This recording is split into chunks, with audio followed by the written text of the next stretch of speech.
Bonjour Carlos Tavares. Bonjour. Quelles sont les grandes tendances du marché en ce moment? On parle beaucoup de l'électrique, il y a quand même énormément de gens qui n'en achètent pas. Vous vous rendez compte de quoi à votre niveau? Les consommateurs sont aujourd'hui très impactés par la dimension réglementaire. La dimension réglementaire qui est imposée par Bruxelles impacte la liberté de mouvement des citoyens et donc les citoyens ils s'interrogent sur quel est le meilleur choix pour leur mobilité. Ils sont de toute évidence très attachés à leur liberté de mouvement. Nous sommes ici pour leur apporter des solutions pour leur liberté de mouvement qui soient sûres, propres et abordables. Toutes nos marques vont offrir des véhicules électriques ou le font déjà, comme c'est le cas de Peugeot. Et nous avons une stratégie qui permet à tous les sites français, à terme, de fabriquer des véhicules électriques. Donc nous avons une stratégie très compétitive, une stratégie qui est très claire. Le combat va être très rude, parce que nous voyons que l'Europe a déroulé un tapis rouge aux constructeurs chinois qui sont aujourd'hui ici en force au mondial de l'automobile. Donc nous apprêtons à combattre de manière extrêmement rude les concurrents chinois et nous demandons à l'Union européenne qu'elle fasse preuve de réciprocité. Alors qu'est-ce qu'il faut concrètement pour une préférence française, européenne en termes d'automobile face à l'étranger? Évidemment, on pense aux chinoises. Qu'est-ce qu'il faudrait mettre en place concrètement selon vous? C'est très simple. Sur le plan réglementaire, comme sur le plan des taxes à l'importation, il faut appliquer vis-à-vis du marché européen ce que les Chinois appliquent sur leur marché chinois. C'est-à-dire? C'est-à-dire taxes à l'importation, contenu d'intégration locale, contenu en matière de matières premières. Il faut être symétrique, totalement symétrique, rien de plus. Quand vous voyez des véhicules électriques chinois, SUV à 23 000 euros, 22 000 euros après bonus, alors que c'est 6 000 euros de plus souvent pour une voiture européenne, vous vous dites quoi? Je me dis que la structure de coût européenne, aujourd'hui, ne permet pas d'atteindre ce niveau de prix de vente. Et on peut se poser la question d'ailleurs de savoir si la structure de coût chinoise le permet. Et donc il faut se poser la question. Ils vendent à perte? C'est possible pour pénétrer le marché européen, c'est possible. Ce qui signifie qu'à terme, ils vont augmenter leur prix de manière significative. Mais en tout cas, ce que nous devons demander à l'Union européenne, qui a pris la décision dogmatique d'imposer la technologie électrique. C'est un dogme selon vous et ce n'est pas la bonne chose à faire? Ce n'est pas pragmatique. Il y avait des façons plus efficaces de protéger la planète et moins coûteuses pour la société européenne. Donc cette position dogmatique a conduit à une décision.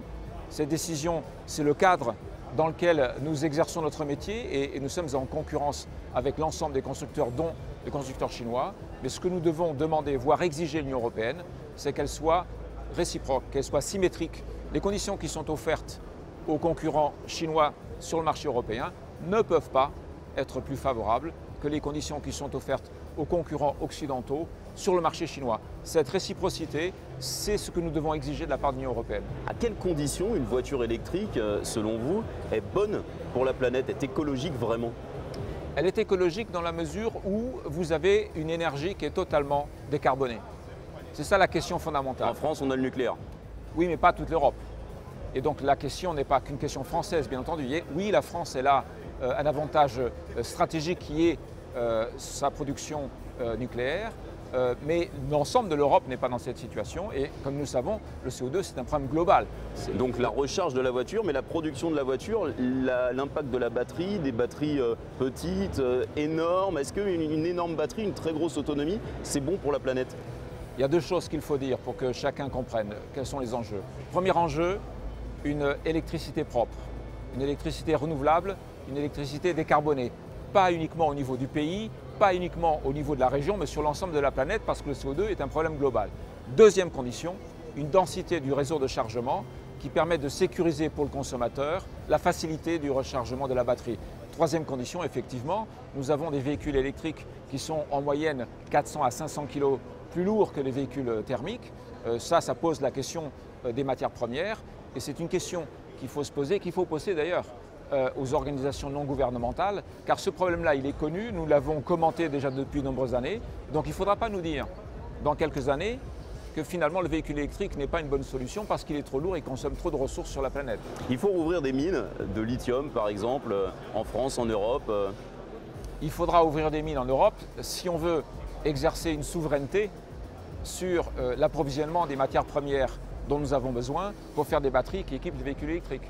Donc si nous voulons exercer cette souveraineté, il faudra bien des mines. Il faudra bien que nos concitoyens acceptent dans certains endroits de notre région qu'il y ait des mines de lithium. Et d'ailleurs, il n'y a pas que le lithium, il y a le nickel, il y a l'hydroxyde, il y a le manganèse. Il faut accepter de faire ça chez nous. Pour l'instant, c'est fait ailleurs, dans des conditions sans doute moins bonnes. C'est fait ailleurs en fonction de la disponibilité de ces ressources sur la planète. Donc vous voyez bien que le repli sur soi et la fragmentation du monde, ça pose des questions sur le fait que si on veut fabriquer avec une profondeur d'intégration locale forte des véhicules électriques en Europe, il faut en prendre toutes les dimensions. La dimension de l'énergie, la dimension du réseau de chargement, la dimension de l'approvisionnement des matières premières. Est-ce que c'est en cours, vous trouvez? C'est tout le problème d'une approche dogmatique de l'Union européenne qui n'est pas stratégique, qui n'aborde pas le problème sur 360 degrés, ce que nous avons essayé de dire depuis maintenant au moins 5 ans. Ça fait 5 ans que nous expliquons qu'il faut une approche 360 degrés de cet écosystème. Et donc, si on n'est pas cohérent dans cette approche stratégique, évidemment, à un moment donné, il y a des éléments de cette stratégie qui vont défaillir. Le groupe Stellantis est maintenant lancé à pleine vitesse sur l'électrification. Nous allons faire en sorte que notre système industriel français soit totalement transformé pour fabriquer des véhicules électriques. Et donc, de ce point de vue-là, nous avons fait notre travail, non seulement au niveau des véhicules, mais aussi au niveau des composants, que ce soit les moteurs électriques, les transmissions électrifiées, les batteries, la Gigafactory qui va être prête l'année prochaine. Et donc nous avons fait notre travail, nous sommes prêts pour cette compétition. Maintenant, il faut que l'Union européenne, elle fasse sa part du travail. Il faut qu'elle protège le marché européen et qu'elle nous mette dans des conditions de concurrence sur le marché européen qui sont identiques à celles que nous subissons sur les autres marchés, que ce soit le marché chinois, comme d'ailleurs le marché nord-américain. Et de ce point de vue-là, il faut cesser d'être dogmatique et il faut cesser d'être naïf. Encore une question, les usines en France, c'est une révolution, du coup l'électrique dans le secteur des usines. Comment ça se passe pour vous en France et à l'avenir? Vous avez raison, c'est une révolution. C'est une révolution très profonde qui se déroule sur un espace-temps qui nous est imposé. Et je veux profiter de cette opportunité pour remercier l'ensemble des salariés du groupe Stellantis. Ils font un travail absolument remarquable dans des conditions de tension et de pression très importantes qui sont des données exogènes par rapport à Stellantis, c'est des données externes à Stellantis. Elles nous sont imposées, nous faisons face, nous travaillons de manière alignée comme une seule équipe et nous sommes prêts. Et donc de ce point de vue-là, la seule chose que j'ai à dire, c'est merci et félicitations à tous les salariés du groupe Stellantis. Ils sont formidables, ils font un travail remarquable qui n'est pas suffisamment reconnu par l'ensemble des sociétés dans lesquelles nous opérons. Une dernière chose, quand on est un consommateur aujourd'hui et qu'on veut acheter une voiture neuve, on a l'impression que les prix sont délirants. Est-ce qu'à l'avenir, il faut s'habituer à avoir des voitures de plus en plus chères dans les années qui viennent? Ce qui est certain, c'est que les réglementations qui nous sont imposées se traduisent par des choix technologiques qui nous sont également imposés. Je vous rappelle que le choix technologique du véhicule électrique n'a pas été fait par les constructeurs automobiles.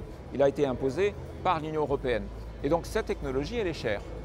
Et donc si nous voulons assurer la pérennité de nos usines, la pérennité de nos emplois, la pérennité de nos investissements dans l'avenir, il faut effectivement que les entreprises restent rentables et qu'on gère cette transition d'une manière qui nous permette de continuer à investir.